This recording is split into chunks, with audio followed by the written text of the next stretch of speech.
Grip ಇರುತ್ತೆ. ಇನ್ನು 20% only ನಿಮಗೆ ಆಫ್ ರೋಡ್ಗೆ ಅಷ್ಟೇ ಯೂಸ್ ಆಗುತ್ತೆ. ಇದು ಸ್ಟ್ರೇಟಾಗಿ ನೋಡಿದರೆ ನೋಡಿ, ಇಲ್ಲಿ ಬಟನಲ್ಲಿದೆ ಈ ಥರ ಮಾರ್ಕ್ಸ್ ಇದೆ. ಎಕ್ಸ್ಪಲ್ಸಿ ಬರೋದು 120 80/18 ಬರುತ್ತೆ. ಸೊ ಇದೇ ಎಕ್ಸ್ಪಲ್ಸಿಗೆ ಸೆಟ್ ಆಗೋದಂಥದ್ದು.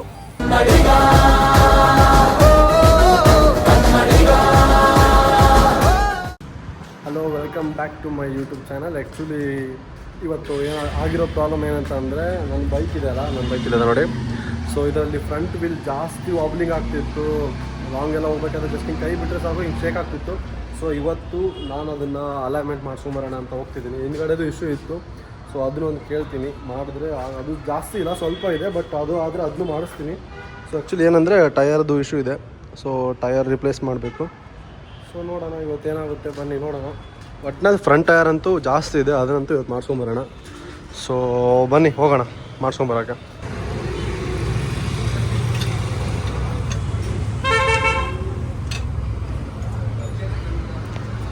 ಇವಾಗ ಏನು ಪ್ರಾಬ್ಲಮ್ ಅಂತಂದರೆ, ಫ್ರಂಟ್ ವೀಲ್ ಇದೆಯಲ್ಲ ಫುಲ್ ವಾಬ್ಲಿಂಗ್ ಬರ್ತಿತ್ತು. ಸೊ ಹಂಗಾಗಿಬಿಟ್ಟು ಬೆಂಡ್ ಆಗಿದೆ.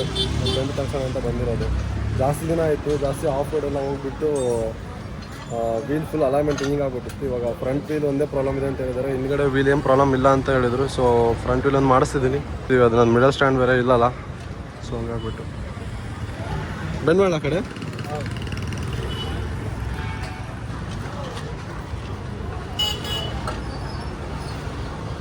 ಸಾಕ ಬ್ರೇಕ್ ಲಿವರ್ ಮಿಡಲ್ ಸ್ಟ್ಯಾಂಡ್ ತಗ್ಸಿದ ಮೇಲಿಂದ ರೋಡ್ನಾಗ ನೋಡಿಲ್ಲ, ರಿವರ್ ಮಾಡಿರೋದು. ಇವಾಗ ಆ ವೀಲ್ನ ಬಿಚ್ಚಿಸ್ಬಿಟ್ಟು ಅದನ್ನ ಅಲೈನ್ಮೆಂಟ್ ಮಾಡಿಸ್ಬೇಕು. ಹಿಂದ್ಗಡೆದೇನಿಲ್ಲ ಇಶ್ಯೂ ಅಂತ ಅಂದ್ರೆ ಅವರು. ಆ್ಯಕ್ಚುಲಿ ನಾನು ಹೋಗ್ಬೇಕಾದ್ರೆ ಇದು ಹಿಂದ್ಗಡೆ ಬರೋರಿಗೆ ಗೊತ್ತಾಗ್ತಿತ್ತು ಚೈನ್ ಹಿಂಗೆ ಮಾಡೋದು. ಸೊ ಅವ್ರು ಹೇಳ್ತಾರೆ ಟಯರ್ ಇಶ್ಯೂ ಇದೆ, ಟಯರ್ ಚೇಂಜ್ ಮಾಡ್ಕೊಳ್ಳಿ ಅಂತ. ಸೊ ನೋಡೋಣ, ಟಯರ್ ಚೇಂಜ್ ಮಾಡಿದ್ಮೇಲೆ ಇದೇ ಇಶ್ಯೂ ಕಂಟಿನ್ಯೂ ಆದರೆ ಬಂದುಬಿಟ್ಟು ಮತ್ತೆ ಇದು ಮಾಡ್ಸ್ಕೊಂಡು ಹೋಗ್ಬೇಕು. ಸೊ ಫ್ರಂಟ್ ಒಂದು ಚೇಂಜ್ ಮಾಡಿಸ್ತೀವಿ, ನೋಡೋಣ ಏನಾದರೂ ಡಿಫ್ರೆನ್ಸ್ ಆಗುತ್ತಾ ಇಲ್ವಾ ಅಂತ ಗೊತ್ತಾಗುತ್ತೆ. ನನಗಂತೂ ಹೋಗ್ಬೇಕಾದ್ರೆ ಅಂತೂ ನೆಕ್ಸ್ಟ್ ಲೆವೆಲ್ ವಾಬ್ಲಿಂಗ್ ಆಗ್ತಿತ್ತು. ಜಾಸ್ತಿ ವಾಬ್ಲಿಂಗ್ ಬರ್ತಿದ್ರೆ ಟಯರ್ ನಿಮ್ಮದು ಅಲೈನ್ಮೆಂಟ್ ಸರಿ ಇಲ್ಲ ಅಂತಂದರೆ ಪ್ಲೀಸ್ ದಯವಿಟ್ಟು ಮಾಡಿಸ್ಕೊಳ್ಳಿ. ಇಲ್ಲ ಅಂತಂದರೆ ಬೇರಿಂಗ್ ಹೋಗ್ಬಿಡುತ್ತೆ ಟಯರ್ದು, ಇದು ರಿಮ್ದು ಬೇರಿಂಗ್ ಎಲ್ಲ ಹೋಗ್ಬಿಡುತ್ತೆ. ಆಮೇಲೆ ಒಂದು ಬಿಟ್ಟು ಇನ್ನೊಂದು ಮತ್ತೆ ಇಷ್ಟೆಲ್ಲ ಸ್ಟಾರ್ಟ್ ಆಗುತ್ತೆ. ಸೊ ಆದಷ್ಟು ನೀವು ಈ ಥರ ಅಲೈನ್ಮೆಂಟ್ ಇಶ್ಯೂಸ್ ಇದ್ದರೆ ಮಾಡ್ಕೊಳ್ಳೋದು ಬೆಟರು. ಸೊ ಇವಾಗ ನೋಡಿ ಟಯರ್ ರಿಮೂವ್ ಮಾಡ್ತಾಯಿದ್ದೀವಿ. ಬೈಕ್ ತೊಗೊಂಡಾಗಿಂದ ಇದೇ ಫಸ್ಟ್ ಟೈಮ್ ನಾನು ಟಯರ್ನ ರಿಮೂವ್ ಮಾಡ್ತೀವಿ. ಫ್ರಂಟ್ ಟಯರ್ನ ಯಾವತ್ತು ಪಂಚರೇ ಆಗಿಲ್ಲ. ಚೆನ್ನಾಗಿ ಬಂತು ಫ್ರಂಟ್. ಬ್ಯಾಕ್ ಟೈರೆಲ್ಲ ಒಂದು 2-3 ಸಲ ಪಂಚರ್ ಆಗಿದೆ.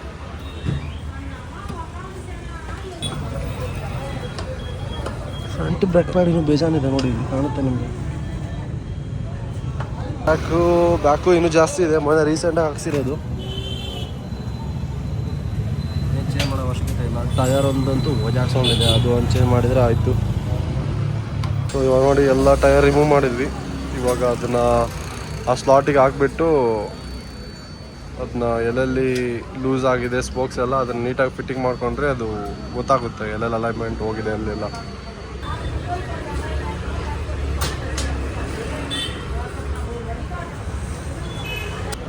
ಜಸ್ಟ್ ಒಂದು ಎಲ್ಲ ಕಡೆಯೂ ಯಾವ್ಯಾವ ಲೂಸ್ ಇದೆ ಅದೆಲ್ಲ ಫಿಟ್ ಮಾಡ್ತವ್ರೆ. ಸೊ ಸಿಂಪಲ್ ನೋಡಿ, ಅಷ್ಟೊಂದು ಕೆಲಸ ಜಾಸ್ತಿ ಇದೆ ಅಂದ್ಕೊಂಬಿಟ್ಟಿದೆ. ನೋಡಿದ್ರೆ ಸಿಂಪಲ್ ಆಗಿದೆ, ಬೇಗ ಬಂದರು, ಬೇಗ ಮಾಡಿಕೊಟ್ರು. ಸೊ ನೋಡೋಣ, ಅದೆಲ್ಲ ಆದಮೇಲೆ ಫಿಟ್ಟಿಂಗ್ ಮಾಡಿಬಿಟ್ಟು ಯಾವ ಥರ ಇದೆ ಏನು ನೋಡೋಣ. ಏನೋ ಚೇಂಜಸ್ ಆಗಿದೆಯಲ್ಲ, ಸೇಮ್ ಅದೇ ಥರ ವಾಬ್ಲಿಂಗ್ ಬರ್ತಿದೆಯಾ ನೋಡಬೇಕು.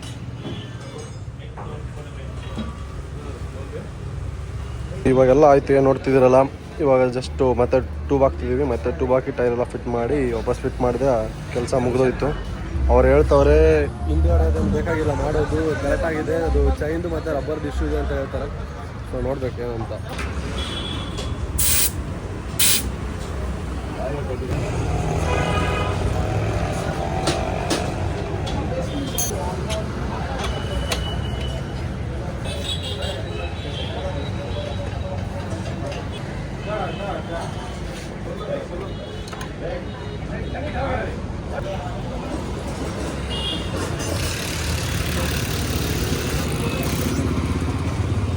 ಎಷ್ಟು ಈಸಿಯಾಗಿ ಮಾಡ್ಕೊಟ್ಬಿಟ್ಟೆ. ನಾನು ಅಂದ್ಕೊಂಡಿದ್ದೆ ಜಾಸ್ತಿ ಟೈಮ್ ಹಿಡಿಯುತ್ತೆ, ಜಾಸ್ತಿ ಹೊತ್ತು ತೊಗೊಳುತ್ತೆ ಅಂತ. ಸೊ ಸೊ ಅವರೇ ಬೇಗ ಟೈರೆಲ್ಲ ಬಿಸಾಕ್ಬಿಟ್ಟು ನೀಟಾಗಿ ಈಸಿಯಾಗಿ ಮಾಡಿಕೊಟ್ಬಿಟ್ರು. ಆ್ಯಕ್ಚುಲಿ ಫ್ರಂಟ್ದಂತೂ ಇವಾಗ ನಾನು ಅಲ್ಲಿಂದ ಓಡಿಸ್ಕೊಂಬಂದೆ, ಸೊ ಏನು ಇಶ್ಯೂ ಇಲ್ಲ, ಅವಾಗಿನ ಥರ ವಾಬ್ಲಿಂಗ್ ಇಲ್ಲ. ಬಟ್ ಲೈಟಾಗಿ ವಾಬ್ಲಿಂಗ್ ಇದೆ. ಅದು ಏನು ಇಶ್ಯೂ ಅಂತ ಅಂದರೆ ಹಿಂದ್ಗಡೆ ಟೈರ್ ಏನಾಗಿದೆ ನಂದು ಹೋಗ್ಬಿಟ್ಟಿದೆ. ಸೊ ಅದನ್ನು ರಿಪ್ಲೇಸ್ ಮಾಡಿದ್ರೆ ಅವ್ರು ಸರಿ ಹೋಗುತ್ತೆ ಅಂತ ಅಂದರು. ಅವಾಗೂ ಪ್ರಾಬ್ಲಮ್ ಬಂತು ಅಂತಂದರೆ ಬನ್ನಿ ಅವಾಗ ಮಾಡಿಕೊಡ್ತೀನಿ ಅಂತ ಹೇಳ್ದೆ ಅವನು. ಸೊ ಅದೇ ಇದರಲ್ಲಿ ಇದ್ದೀನಿ. ಬಟ್ ಏನಂತ ಅಂದರೆ ನಾನು ಟೈರ್ ಹಾಕ್ಸೋಣ ಅಂತ ಹೋದೆ ಶಾಪಿಗೆ. ನನಗೆ ಬೇಕಾಗಿರೋದು ಯಾವುದು ಅಂತಂದರೆ ರೈಸ್ ಟೈರು. ಅದು ಟ್ರೈಲ್ ಆಗಬೇಕಿತ್ತು, ಇಲ್ಲಿ ಸ್ಟಾಕ್ ಇಲ್ಲ. ಅದು ನಿಮಗೆ ಅಪ್ರಾಕ್ಸಿಮೇಟ್ಲಿ ಅದು 3500-600 ಆ ಥರ ಬರುತ್ತೆ. ಸೊ ಶಾಪ್ ಮೇಲೆ ಡಿಪೆಂಡ್ ಆಗುತ್ತೆ, ಅದು ಸ್ಟಾಕ್ ಯಾವಾಗ ಬರುತ್ತೆ. ಸೊ ಅವಾಗ ನಾನು ಅದನ್ನು ಇನ್ಸ್ಟಾಲ್ ಮಾಡೋಣ ಅಂದ್ಕೊಂಡಿದ್ದೀನಿ. ಸೊ ಇವಾಗಂತೂ ಏನು ಪ್ರಾಬ್ಲಮ್ ಇಲ್ಲ, ಇವಾಗ ಏನಿದೆ ಹಂಗೆ ಇಟ್ಕೊಂಡಿದ್ದೀನಿ. ಟೈಮ್ ಯಾವಾಗ ಸಿಗುತ್ತೆ, ಸ್ಟಾಕ್ ಯಾವಾಗ ಬರುತ್ತೆ ಅವಾಗ ಅದನ್ನ ರಿಪ್ಲೇಸ್ ಮಾಡ್ತೀನಿ. ಸೊ ಅದು ವೀಲ್ ಅಲೈನ್ಮೆಂಟ್ ಆದಮೇಲೆ ಲಿಟ್ರಲ್ಲಿ ನಾನು 1 ಮಂತ್ ವೇಟ್ ಮಾಡಿದ್ದೀನಿ. ನನಗೆ ಬೇಕಾಗಿರೋದು ಯಾವುದು ಅಂತಂದರೆ ರೈಸ್ ಬೇಕಾಗಿತ್ತು, ಟ್ರಯಲ್ ಆರ್ ಅದು. ಸೊ ಕೊನೆಗೂ 1 ಮಂತ್ ಆದಮೇಲೆ ಸಿಕ್ತು. ಸೊ ಅದು ಟ್ರಯಲ್ ಆರೋದು. ಆ್ಯಕ್ಚುಲಿ ಅದರಲ್ಲಿ 2 ಸೆಗ್ಮೆಂಟ್ ಇದೆ. ಇನ್ನೊಂದು ಯಾವುದಂತಂದರೆ ಟೂರಿಂಗ್ ಇದೆ, ಟೂರ್ ಆರ್ ಅಂತ, ಮತ್ತು ಒಂದು ಟ್ರಯಲ್ ಆರ್ ಅಂತ ಇದೆ. ಇವಾಗ ನಾನು ತೊಗೊಂಡಿರೋದು ಬಂದು ನಿಮ್ಗೆ ಹೇಳ್ತೀನಲ್ಲ. ಸೊ ಟ್ರಯಲ್ ಆರ್ ಯಾಕೆ ಚೂಸ್ ಮಾಡಿದೆ ಅಂತಂದರೆ ಸೊ ನನಗೆ ಬಟನ್ಸ್ ಜಾಸ್ತಿ ಇಷ್ಟ ಆಗ್ತಿತ್ತು ಇದು. ಸೊ ಹಂಗಾಗ್ಬಿಟ್ಟು ಇದ್ರ ಓವರ್ ನಾನು ಸ್ಟಾಕ್ ಬಿಟ್ಬಿಟ್ಟು ಇವಾಗ ಈ ಟೈರ್ಗೆ ಚೂಸ್ ಮಾಡ್ತಾಯಿದ್ದೀನಿ. ಸೊ ಇವಾಗ ಇದನ್ನು ಫಿಟ್ಟಿಂಗ್ ಮಾಡ್ಸೋಣ ಅಂತ ಬಂದಿದ್ದೀನಿ. ಯಾರೆಲ್ಲ ಟೈರ್ ಚೇಂಜ್ ಮಾಡ್ತಿರ್ತಿರಲ್ಲ ಆ ಟೈಮಲ್ಲಿ ಯಾವತ್ತು ಇದು ನಮ್ಮ ಚೆಕ್ ಮಾಡ್ಕೊಳ್ಳಿ. ಒಂದೆಡೆ ಏನಾದರೂ ಇದು ಮಿಸ್ ಆದರೆ ನಿಮ್ಮದು ಬೇರಿಂಗ್ ಎಲ್ಲ ಕಟ್ಟಾಗಿ ಹೋಗುತ್ತೆ. ಕರೆಕ್ಟಾಗಿ ನೋಡ್ಬಿಟ್ಟು ಹಾಕ್ಸ್ಕೊಳ್ಳಿ ಇದನ್ನು ಯಾರು ಹಾಕ್ಸ್ಕೊಳ್ತೀರ ಆ ಟೈಮಲ್ಲಿ. ಸೊ ಇದು ಎಕ್ಸ್ಪಲ್ಸ್ ಟೈರ್ ಬಂದುಬಿಟ್ಟು ರೈಸ್ ಇವಾಗ ನಾನು ತೊಗೊಂಡಿರೋದು. ಇದು ಎಕ್ಸ್ಪಲ್ಸಿಗೆ ಬರೋ ಏನಂತ ಅಂದರೆ ಇಲ್ಲಿದೆ ನೋಡಿ ಸೈಜು. ಎಕ್ಸ್ಪಲ್ಸಿಗೆ ಬರೋದು 120/80/18 ಬರುತ್ತೆ. ಸೊ ಇದೇ ಎಕ್ಸ್ಪಲ್ಸಿಗೆ ಸೆಟ್ ಆಗೋದಂಥದ್ದು. ಇದರಲ್ಲಿ 2 ಸೆಗ್ಮೆಂಟ್ ಇದೆ. ಇದು ಬಂದು ಟ್ರಯಲ್ ಆರು, ಇನ್ನೊಂದು ಬರುತ್ತೆ ಟೂರ್ ಆರ್ ಅಂತ. ಯಾವುದು ಹಾಕ್ಸಿದ್ರೆ ನಿಮಗೆ ಯಾವ ಥರ ಅಡ್ವಾಂಟೇಜಸ್ಸು, ಯಾವ್ದು ಹಾಕ್ಸಿಲ್ಲ ಅಂತಂದರೆ ಯಾವ ಥರ ಡಿಸ್ಅಡ್ವಾಂಟೇಜಸ್, ಅದನ್ನು ಕೂಡ ನಿಮಗೆ ಈ ವಿಡಿಯೋದಲ್ಲಿ ತಿಳಿಸ್ತೀನಿ. ಸೊ ಬನ್ನಿ ಇವಾಗ ಈ ಟೈರ್ನ ಫಿಕ್ಸ್ ಮಾಡ್ಸೋಣ, ಓಕೆನಾ. ಮಷೀನಲ್ಲಿ ಮತ್ತೆ ನಾರ್ಮಲ್ ಆಗಿ ಹ್ಯಾಂಡಿಂದ ಬಿಸ್ತಾರಲ್ಲ. ಡ್ಯಾಮೇಜ್ ಆಗ್ತದೆ. ಡ್ಯಾಮೇಜ್ ಆಗ್ಬಿಡ್ತಾರೆ. Okay okay. ಡ್ಯಾಮೇಜ್ ಆಗಲ್ಲ, ಸ್ವಲ್ಪ ಫಿಟ್ಟಿಂಗ್ ಆಗ್ತದೆ, ಟೈರ್ ಹೋಗಲ್ಲ. ಮಿಷಿನ್ ಆಗಿ ಮಾಡೋದು ಬೆನಿಫಿಟ್ ಆಗಿದೆ. Okay okay. ಏನಾದರೂ ಬಟ್ಟೆ ಹಾಕ್ತೀರಾ ಅಲ್ಲಿ? ಅದು ಹೋಗುತ್ತೆ, ಪೇಂಟ್ ಏನು ಹೋಗಲ್ಲ? ಏನು ಹೋಗಲ್ಲ. ಕರೆಕ್ಟಾಗಿ ಸೆಟ್ಟಿಂಗ್ ಮಾಡಿದ್ದೀನಿ. ಪೇಂಟಿಂಗ್ ಯಾವುದು ಡ್ಯಾಮೇಜ್ ಆಗಲ್ಲ. ಈಗ ಲಿವರ್ ಆಗಿ ಮಾಡಿದ್ರೆ ಪೇಂಟಿಂಗ್ ಎಲ್ಲ ಡ್ಯಾಮೇಜ್ ಆಗುತ್ತೆ.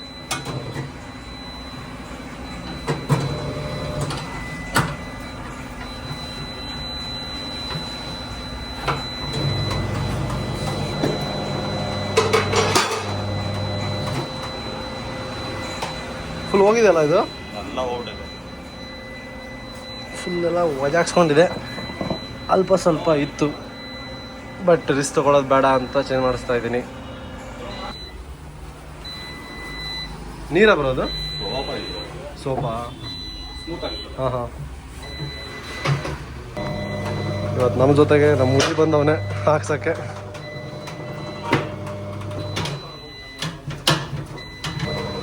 ಇದು ಮುಂದೆನಲ್ಲ ಬ್ರೋ? ಕರೆಕ್ಟ್ ಆಗಿದೆಯಲ್ಲ ಇದು? ಮುಂದೆನಾ ಇಲ್ಲ ಇದು ಹಿಂದೆನಾ? ರೊಟೇಷನ್ ಬೇಸ್ ಕರೆಕ್ಟ್ ಆಗಿದೆ.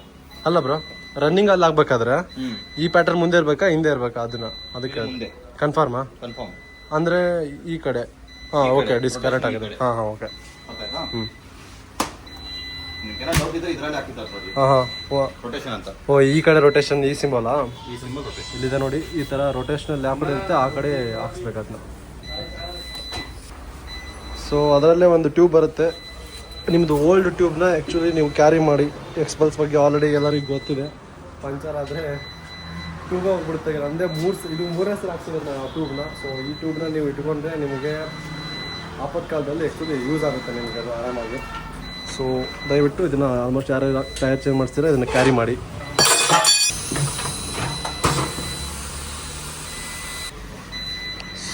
ಸೊ ಬನ್ನಿ ಫಿಟ್ಟಿಂಗ್ ಮಾಡ್ಸೋಣ. ಇದೆಲ್ಲ ಆಯಿತು ಹಾಕಿ. ಮೋಸ್ಟ್ಲಿ ರಬ್ಬರ್ ವಜಾ ಹಾಕ್ಸ್ಕೊಂಡಿದೆ ಅನಿಸುತ್ತೆ. ಒಂದು ಸೆಟ್ ರಬ್ಬರ್ ತೊಗೊಂಬಂದು ಹಾಕ್ಸ್ಬಿಡೋದು ಒಳ್ಳೆಯದು. ರಬ್ಬರ್ ಹೋಗಿದೆ ಇದು. ಹಾಂ, ಈ ರಬ್ಬರ್ ಹೋಗಿದೆ, ರಬ್ಬರ್ ಚೇಂಜ್ ಮಾಡಿಸ್ಬೇಕು. ಇದಕ್ಕಂತೂ ಬ್ರೇಕ್ ಇಲ್ಲ, ಏನಿಲ್ಲ. ಎಷ್ಟೋ ದಿನ ಆದ್ಮೇಲೆ ಬಜಾಜ್ ಓಡಿಸ್ತಾ ಇರೋದು. ಎಲ್ಲ ಗೇರು ಹಿಂದೆ ಅಲ್ಲ ಸರಿ ಮುಂದೆ. ಬ್ರೇಕ್ ಇಲ್ಲ ಬರೋ ಮಸ್ತಾಗಿದೆ ಇದು ಗಾಡಿ. ಅವಾಗಿಂದ ಫುಲ್ ಗೇರ್ ಕನ್ಫ್ಯೂಸ್ ಆಗ್ತಿದೆ. ಹಿಂದೆ ಮುಂದೆ ಆಗ್ತಿದ್ದೀನಿ. ಇಲ್ಲೇ ರೈಟ್ ಹೋಗ್ಬೇಕಾ ಮುಂದೆ ರೈಟ್ ಹೋಗ್ಬೇಕಾ ನೋಡಿಲ್ಲ. ನೋಡು ತಡಿ ಚೆಕ್ ಮಾಡಿ. ಹಾಂ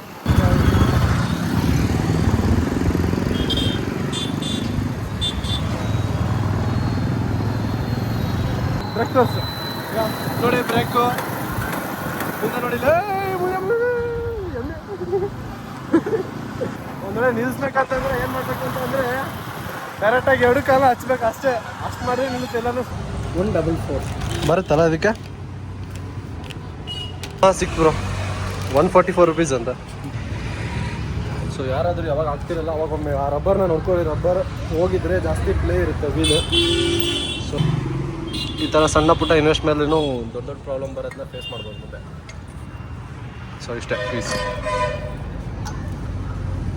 ಆಮೇಲೆ ಇದು ಹಾಕ್ಲಿ ಇವಾಗ ಟೂರ್ ಆರ್ಗೆ ಮತ್ತು ಟ್ರೈಲ್ ಆರ್ಗೂ ಏನು ಡಿಫ್ರೆನ್ಸ್ ಅಂತ ಹೇಳ್ತೀನಿ ಇದರಲ್ಲಿ. ರೈಸಲ್ಲಿ ಬಂದುಬಿಟ್ಟು 2 ಟೈರ್ ಇದೆ, ಅಂದರೆ ನನಗೆ ಇಷ್ಟ ಆಗೋದು. ಇನ್ನೊಂದು ಟೈರ್ ಇದೆ ಬಟ್ ಎಕ್ಸ್ಪಲ್ಸ್ಗೆ ಬೆಟರ್ ಅಂತ ಅಂದರೆ ಇದು ಟ್ರಯಲ್ ಆರು, ಇದು ಟೂರ್ ಆರು. ಟೂರ್ ಆರ್ ಮೀನ್ಸ್ ಬರೀ ಟೂರಿಂಗಿಗೋಸ್ಕರ ಅಷ್ಟೇ ಯೂಸ್ ಮಾಡೋದು. ಇದು ಒಂದು 80% ನಿಮಗೆ ಫುಲ್ ರೋಡ್ ಗ್ರಿಪ್ ಇರುತ್ತೆ. ಇನ್ನು 20% ಓನ್ಲಿ ನಿಮಗೆ ಆಫ್ ರೋಡ್ಗೆ ಅಷ್ಟೇ ಯೂಸ್ ಆಗುತ್ತೆ. ಇದು ಹೆಂಗಂತಂದರೆ 50-50. ಇದು 50% ರೋಡ್ಗೂ ಇರುತ್ತೆ, 50% ಆಫ್ ರೋಡ್ಗೂ ಬರುತ್ತೆ. ಸೊ ನನಗೆ ಇದಕ್ಕಿಂತ ಜಾಸ್ತಿ ಇದು ಇಷ್ಟ ಆಯಿತು. ಸೊ ಇದಕ್ಕಿರೋ ಬಟನ್ಸಿಂದ. ಸೊ ಅದಕ್ಕಾಗಿ ನಾನು ಇದನ್ನು ಬಿಟ್ಬಿಟ್ಟು ಇದನ್ನು ಚೂಸ್ ಮಾಡಿದ್ದೀನಿ. ಸೊ ಯಾರೆಲ್ಲ ಆಫ್ ರೋಡ್ನ ಫುಲ್ ಕಡಿಮೆ ಮಾಡ್ತಿರಲ್ಲ ಅವರೆಲ್ಲ ಇದನ್ನ ಈ ಟೈರ್ನ ಚೂಸ್ ಮಾಡ್ಕೋಬಹುದು. ಇದು ಚೆನ್ನಾಗಿದೆ. ಇದು ಪ್ರೈಸ್ ಬಂದ್ಬಿಟ್ಟು ನಿಮಗೆ 3100 ರುಪೀಸ್, 3100 ಆ ಥರ ಬರುತ್ತೆ. ಇದು ಬಂದು ನಿಮಗೆ 3600, 3600. ಇದಕ್ಕೆ ಒಂದು 500 ನಿಮಗೆ ಡಿಫ್ರೆನ್ಸ್ ಆಗುತ್ತೆ. ಸೊ ಇದು ಜಾಸ್ತಿ ದಿನ ಬರುತ್ತೆ ನಿಮಗೆ. ಇದು ಬೇಗ ವೇರ್ ಆಗಿಬಿಡುತ್ತೆ. ಸೊ ನಿಮ್ಮ ಚೂಸ್, ನಿಮ್ಗೆ ಯಾವ ಥರ ಬೇಕು ಆ ಥರ ಚೂಸ್ ಮಾಡಿ. ಜಾಸ್ತಿ ಆಫ್ ರೋಡ್ ಮಾಡ್ತೀರ ಅಂತಂದರೆ ಇದಕ್ಕೆ ಹೋಗಿ, ಆಫ್ ರೋಡ್ ಕಡಿಮೆ ಮಾಡ್ತೀನಿ ಜಾಸ್ತಿ ಟೂರಿಂಗ್ ಮಾಡ್ತೀನಿ ಅಂತಂದರೆ ಇದಕ್ಕೆ ಬನ್ನಿ. ಗ್ರಿಪ್ ವೈಸ್ ಹೇಳ್ಬೇಕಂತಂದರೆ ಜಾಸ್ತಿ ಗ್ರಿಪ್ ಬರೋದು ರೋಡಲ್ಲಿ ಈಗ ಅಷ್ಟೇ ಬರುತ್ತೆ. ಇದನ್ನೆಲ್ಲ ಕಾರ್ನರ್ ಮಾಡ್ಬೇಕಂದ್ರೆ ಲೈಟಾಗಿ ವಾಬ್ಲಿಂಗ್ ಬರುತ್ತೆ. ಆಮೇಲೆ ಜಾಸ್ತಿ ಸ್ಪೀಡ್ನ ಮೇಂಟೈನ್ ಮಾಡೋಕ್ಕೆಲ್ಲ ಕಷ್ಟ ಆಗುತ್ತೆ ಇದರಲ್ಲಿ. ಸೊ ಯೋಚನೆ ಮಾಡಿ ನಿಮ್ಗೆ ಯಾವ ಥರ ಟೈರ್ ಬೇಕು ಆ ಥರ ಚೂಸ್ ಮಾಡಿ. ಸೊ ಇನ್ನು ಯಾರೊಬ್ಬರು ಆಕ್ಸಿಡೆಂಟ್ ಆಗೋದು ಹಾಕ್ಸೋಕ್ಕೆಲ್ಲ ಹೋಗ್ಬೇಡಿ. ಇದು ನೋಡಿ, ಈ ಥರ ಇನ್ನೂ ಟೈರ್ 50% ಇದೆ ಅಂದರೆ ಈ ಥರ ಬೋಲ್ಟ್ ಇರೋದು ಅಂದರೆ ಇವರು ರಿಪ್ಲೇಸ್ ಮಾಡಿಕೊಡ್ತಾರೆ. ಟೈರೇ ಹೊಸದು. ಇವಾಗ ಇಲ್ಲಿ ನೋಡಿ, ಇಲ್ಲಿ ಬೋಲ್ಟೇ ಒಂದು ಹೊಸ ಫುಲ್ ಬೋಲ್ಟೇ ಬಂದ್ಬಿಟ್ಟಿದೆ ಆಚೆ. ಇನ್ನೊಂದು 9% ಅಂದರೆ ಒಂದು 2% ವಾರ್ನರ್ ಆಗಿದೆ. ಇನ್ನೊಂದು ಕಡಿಮೆ ಮಾಡಿಬಿಟ್ಟು 2% ಅಮೌಂಟ್ ಇಸ್ಕೊಡ್ತೀವಿ. ರಿಮೈನಿಂಗ್ ಅಮೌಂಟ್ ಕಂಪ್ನಿನೇ ಹಾಕ್ಕೊಟ್ಟು ಹೊಸ ಟೈಪ್ ಕೊಡ್ತಾರೆ. ಸೊ ಎಲ್ಲರಿಗೂ ಒಂದು ಡೌಟ್ ಇರುತ್ತೆ, ಟೈರ್ನ ನಾವು ಯಾವ ಟೈಮಲ್ಲಿ ಚೇಂಜ್ ಮಾಡಬೇಕು ಅಂತ. ಸೊ ಅದಕ್ಕಂತಲೇ ಆಲ್ ಯೂನಿವರ್ಸಲ್ ಇದು ಒಂದು ಟೈರ್ ಮಾರ್ಕ್ ಇರುತ್ತೆ ಟೈರ್ ಮೇಲೆ. ಮುಂದೆ ತೋರಿಸ್ತೀವಿ. ಇಲ್ಲೆಲ್ಲಾದರೂ TM ಅಂತ ಇದೆ ನೋಡಿ. ಸಾರಿ, ನೋಡ್ತೀರಾ ಇಲ್ಲಿ ಇದು TM ಅಂತ ಇದೆಯಲ್ಲ, ಇದು ಟೈರ್ ಮಾರ್ಕ್ ಇವಾಗ ಕಾಣ್ತಿದೆಯಾ. ಸೊ ಇದ್ರ ಸ್ಟ್ರೇಟಾಗಿ ನೋಡಿದರೆ ನಿಮ್ಗೆ ಇಲ್ಲಿ ಮಾರ್ಕ್ಸ್ ಇರುತ್ತೆ. ಸೊ ಇಲ್ಲಿ ನೋಡಿ, ಇವಾಗ ಇಲ್ಲಿ ಕಾಣುತ್ತೆ ನಿಮಗೆಲ್ಲ ಈ ಮಾರ್ಕ್ ಇದೆಯಲ್ಲ, ಇದು ಎಲ್ಲಿವರೆಗೂ ನಿಮಗೆ ಕಣ್ಣಿಗೆ ಕಾಣುತ್ತಲ್ಲ ಅಲ್ಲಿವರೆಗೂ ಓಡಿಸ್ಬೋದು. ಸ್ವಲ್ಪ ನಿಯರೆಸ್ಟ್ ಬಂದಿದೆ ಅಂತಂದರೆ ಟೈರ್ ಗ್ರಿಪ್ಪು ಮತ್ತು ಸೊ ಏನೋದು ಗ್ರಿಪ್ ಮತ್ತು ರೋಡಿಗೆ ಇಟ್ಕೊಳ್ಳೋ ಬ್ರೇಕ್ ಇರುತ್ತಲ್ಲ ಅದು ಕಡಿಮೆ ಆಗುತ್ತೆ. ಅವಾಗ ಸ್ಪೀಡ್ ಆಗಿ ಸ್ಟಾರ್ಟ್ ಆಗುತ್ತೆ ನಿಮಗೆ. ಇದು ಒಂದೇ ಟೈರಲ್ಲ, ಎಲ್ಲ ಟೈರ್ ಮೇಲೆ ಇರುತ್ತೆ. ಬಂದು ತೋರಿಸ್ತೀನಿ. ಸೊ ಇದು ನೋಡಿ, ಇವಾಗ ಇಲ್ಲಿ TM ಅಂತ ಇರುತ್ತೆ ಇದ್ರ ಮೇಲೆ. ಇಲ್ಲಿದೆ ನೋಡಿ, ಇದು ಸ್ಟ್ರೇಟಾಗಿ ನೋಡಿದೆ ನೋಡಿ, ಇಲ್ಲಿ ಬಟನಲ್ಲಿದೆ ಈ ಥರ ಮಾರ್ಕ್ಸ್ ಇದೆ ನೋಡಿ. ಈ ಮಾರ್ಕ್ಸ್ ಇರೋವರೆಗೂ ನೀವು ಆರಾಮಾಗಿ ಟೈರ್ನ ಯೂಸ್ ಮಾಡ್ಬೋದು. ಸೊ ಇಲ್ಲಿ ಇದೆ ನೋಡಿ, ಇದು ಟೈರ್ ಮಾರ್ಕ್ಸಿಗೆ ಇಲ್ಲಿದೆ ನೋಡಿ, ತೋರಿಸು. ಇದು ಕಾಣುತ್ತಲ್ಲ, ಈ 2 ಮಾರ್ಕ್ ಇರೋವರೆಗೂ ಆರಾಮಾಗಿ ನೀವು ತೋರಿಸಿ ಕಡೆ ಆರಾಮಾಗೂ ಅಲ್ಲಿವರೆಗೂ ಟೈರ್ನ ಓಡಿಸ್ಬೋದು. ಅದಾದಮೇಲೆ ನೀವು ಟೈರ್ನ ಚೇಂಜ್ ಮಾಡ್ಕೋಬೇಕು. ಸೊ ಇದು ಒಂದು ಯೂನಿವರ್ಸಲ್, ಇದು ಎಲ್ಲ ಟೈರ್ಗೂ ಈ ಥರ ಮಾರ್ಕ್ಸ್ ಇರುತ್ತೆ. ಸೊ ಈ ಥರ ಟೈರ್ ಮಾರ್ಕ್ಸ್ನ ನೋಡ್ಕೊಂಡ್ಬಿಟ್ಟು ಡ್ರೈವ್ ಮಾಡಿ. ಈ ವಿಡಿಯೋ ಇಲ್ಲಿಗೆ ಎಂಡ್ ಆಗುತ್ತೆ. ಮತ್ತು ಇದೇ ಥರ ಹೊಸ ವೀಡಿಯೋಸ್ಗಾಗಿ ಶಶಿ ಎಬಿ ಅಕೌಂಟ್ನ ಫಾಲೋ ಮಾಡೋದನ್ನ ಮಾತ್ರ ಮರಿಬೇಡಿ. ಹಾಗೆ ಯೂಟ್ಯೂಬ್ ಇದೆ, ಸಬ್ಸ್ಕ್ರೈಬ್ ಮಾಡೋದನ್ನ ಮಾತ್ರ ಮರಿಬೇಡಿ. ಮತ್ತೆ ಸಿಗೋಣ ಇದೇ ಥರ ಹೊಸ ವೀಡಿಯೋದೊಂದಿಗೆ. ಅಲ್ಲಿವರೆಗೂ ಸಿಗೋಣ. ಬೈ ಬಾಯ್.